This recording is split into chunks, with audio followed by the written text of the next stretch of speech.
Thank you very much, Mr. Chair. Ms. Lake, your actions as senior advisor are eroding American soft power around the globe.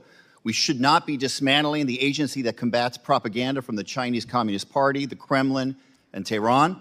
Especially now, we need to be able to broadcast facts that counter Iranian state-run media spin that is essential to America's long-term interests. Your job is to tell the people of the world the truth about America. And because of that, there's a more fundamental issue I want to address today, and that is character. You see, Ms. Lake, we have both been public figures in Arizona for a long time. I've seen you in action, including your behavior in the last 2 elections. And let me be clear about something. The American people cannot believe a word you say. You ran for governor in Arizona in 2022. You lost fair and square. Instead of conceding, you embarrassed yourself and our state by lying again and again for years, blaming everything under the sun for your loss except for your own toxic politics. You lie about that election to this very day. You lied about signatures on mail-in ballots not matching those on file. Proven wrong. You lied about ballots being intentionally misprinted and then rejected in Republican areas. Total BS. You lied and said hundreds of thousands of ballots were mishandled. Zero evidence. You claimed fake ballots were snuck into batches before they were counted. Come on. You repeated these lies again and again, and you've said even recently, quote, "I am the duly elected governor. They just stole it," unquote. All right. Folks, today we're breaking down a heated congressional exchange involving Kari Lake, now serving as a senior advisor, and a member of Congress who came out swinging with some very sharp criticisms. The hearing itself was supposed to focus on U.S. global media strategy, but as you'll see, it veered into some very personal and politically charged territory. Give me a break. Ms. Lake, your new role requires you to tell the truth. For decades, whenever authoritarians and dictators suppressed the people and claimed victory in fraudulent elections, Voice of America countered those lies. I can't imagine how people fighting for democracy today and around the world can trust someone who has so shamelessly lied about her own election. Will the gentleman yield to the question? Lake, no, I will not. Okay, Ms. well, Lake, just so you know, to regain a VOA semblance of your credibility, I will not yield. So Ms. Lake, to regain a semblance of your credibility. Factual about the evidence. The gentleman's time, if you did not yield. I did not yield, and I'd like the time back. Ms. Lake, to regain a semblance of your credibility, are you finally ready to admit you lost the 2022 Arizona election? It saddens me that you are from Arizona and you're okay with That's a yes or no question, Ms. Lake. It saddens me that you are from Arizona. I guess the answer is no. Reclaiming my time. The gentleman will suspend, will stop the clock. For all present, members are reminded to avoid engaging in personality toward the president and other members. Okay, and this is a member of the administration, so I would caution all to stay on the subjects and stay off of personalities, please. Gentleman may continue. Yes, and in this case, these are adjudicated lies. Courts of law have determined that these are lies. These are not me saying it. You didn't just lie to the press. The courts are really awesome You took right those now. lies to court and lost again and again. Every one of your lawsuits failed. And a federal judge said that you were furthering false narratives that blamelessly undermine public trust. And you didn't just lie. You were formally sanctioned by the court. Ms. Lake, you have been sanctioned twice for providing false information to courts. Isn't that true? Yes or no? I was brave enough to fight our shoddy elections, and the courts have not caught up. That was a yes or no. I guess the answer is no. Let me reclaim my time. You have been sanctioned by both the United States District Court and the Arizona Supreme Court for, quote, making false factual statements to the court. And you were sued for defamation by a Republican election official, Stephen Richer. He and his family were subjected to harassment and even death threats because of those lies. You told your supporters, Richer and fellow Republican County Supervisor Bill Gates, that they, quote, sabotaged Election Day. You accused them of deliberately printing the wrong image on ballots to jam tabulators and injecting hundreds of thousands of phony ballots. What a joke. And here's the thing, Ms. Lake. When it came down to it, you chickened out.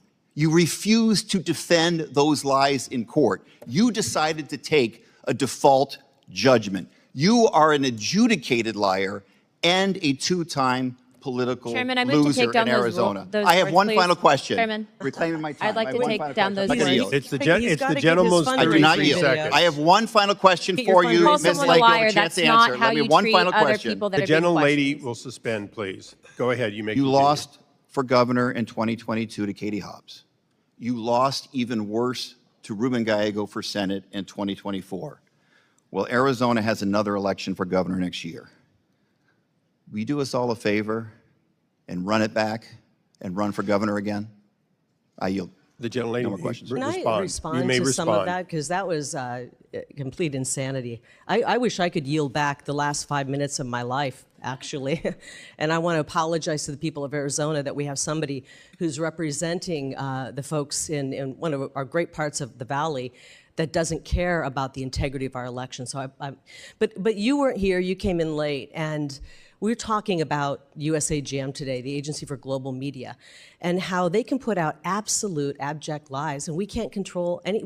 We have no say over what the editorial content is, and I would hope that you would not be okay with that. They could literally put out a lie about anybody here, and I know you've been the victim of that. I know you've been the victim. I remember the stories about you where they said you had a gay lover, and those were going out all Mr. over. Chair, Chairman. Can I I finish hope the story? you honor what you just gave as a caution to everyone, and I moved those words be To tell you that those kind of lies, and you said rule those if were you want. lies, those kind of lies could be broadcast today on VOA, and you couldn't pick up the phone, Representative Stanton, and call them and say, hey, you're putting out lies about me. You would not be able to do that because they would sue you for breaking the firewall. So lies are being told on Voice of America. It's inappropriate. You've been subjected to lies that you said were lies about you in the media before. And how would you like it if those lies were put on Voice of America right now? Because they could do it, and you couldn't do a thing about it. You couldn't stop it. You couldn't stop all those lies that you said were said about you if they went on Voice of America today. You'd have to sit and take it. Okay, I thank the gentlelady, and I appreciate the dialogue. Ruling on the member, she was responding, and I thought rather complimentary that in fact those were untrue, and she was defending that. So That's what he says. I'll leave it as that. I think Mr. Stanton would agree that those were untrue statements, and she said so. I will now recognize myself for 5 minutes. Mr. Yeah, Chairman. I apologize. I wasn't concerned at all what she was saying. My concern is that the leader of this agency, which is supposed to disseminate truth about the United States, is an adjudicated liar. That's not an exaggeration. That's not. Okay, the gentleman made that point quite clearly. Said that, and Mr. that's why I brought it up. Chairman. Recognizing myself for Mr. 5 Chairman, minutes. the unanimous gentleman- consent. Twice so far, the chair, prior to you, had said there was no documentation for requests of Does the meetings. So gentleman I'd like want to submit unanimous something? consent that these be placed in the record. These are requests for meetings that have not been answered. Thank you, Mr. Could Chairman. I see the date on those? I mean, were those... Okay, we'll be able to make Okay. the record complete, and you'll be allowed to give the other half of these emails. For the record, we agree, for unanimous consent, that these emails be entered and considered factual with the recognition that they be verified. So here's the setup. The congressman opened by warning that dismantling an agency which counters propaganda from foreign powers like China, Russia, and Iran could weaken America's soft power. He argued that Ms. Lake's role is to tell the truth to the world, but immediately pivoted to what he sees as a bigger issue, her credibility. From there, it got personal. He brought up the 2022 Arizona governor's race, saying she lost fair and square, but has continued to make claims of election fraud claims that have been rejected by multiple courts. He cited false statements about ballot signatures, ballot misprints, and alleged illegal ballot injections, all of which judges ruled against. He even quoted her recent line that she is the duly elected governor and then said, quote, "Give me a break." Now, as an analyst, I want to pause here. The congressman's approach was confrontational. He wasn't just fact-checking, he was framing her as an adjudicated liar and linking that directly to her fitness for a role that involves communicating truthful information abroad. Whether you agree with him or not, that is a deliberate political framing. In political communication, this is called character framing, where you link past behavior to current suitability for office. It's a high-risk, high-reward tactic. Lake, for a part, Push back not by directly answering his yes or no questions about the election, but by attacking the congressman's lateness to the hearing and shifting focus to the Agency for Global Media's editorial independence.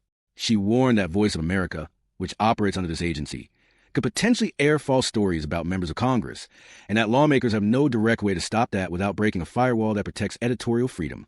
This is a classic political move, reframing. Instead of defending the specific election claims under fire, she pivoted to an example of media mistrust, even citing an old false rumor about the congressman to draw a parallel and question the system's safeguards. For her supporters, this pivot might land as a valid point about press accountability. For her critics, it might look like an attempt to avoid answering uncomfortable questions. What we also saw was procedural friction. The chair of the committee had to step in several times to maintain decorum, warning members to avoid personal attacks. But both sides kept pushing the envelope, the congressman pressing Lake to admit she lost the 2022 election, and Lake questioning the integrity of the agency itself. From a neutral perspective, there are a few takeaways here. First, hearings like this can be a double-edged sword for lawmakers. The congressman's aggressive approach ensures his message will make headlines, but it also risks being seen as overly personal or politically motivated, which could alienate moderates. Second, for Kari Lake, the refusal to directly answer the yes or no question about losing the election keeps her aligned with her base, which thrives on contesting those results. But it also reinforces a perception among her critics and neutral observers that she is unwilling to concede a clear court-established outcome. And third, this exchange demonstrates how quickly official oversight hearings can morph into political theater. The original topic, America's ability to counter foreign propaganda, was quickly overshadowed by a domestic political battle that has consequences. Because while lawmakers are debating each other, the real policy questions in this case, how the U.S. communicates truth abroad, can get lost in the noise. So, whether you think this was an important accountability moment or a distraction from a hearing's purpose probably depends on your own political lens. But one thing is clear, this wasn't just about foreign propaganda policy. It was about political credibility, electoral narratives, and how much personal history matters in positions of public trust. Let me know in the comments, do you think the congressman was justified in bringing up Kari Lake's election claims during a hearing about global media strategy, or was that out of bounds? Thanks for watching, and as always, let's keep the conversation civil.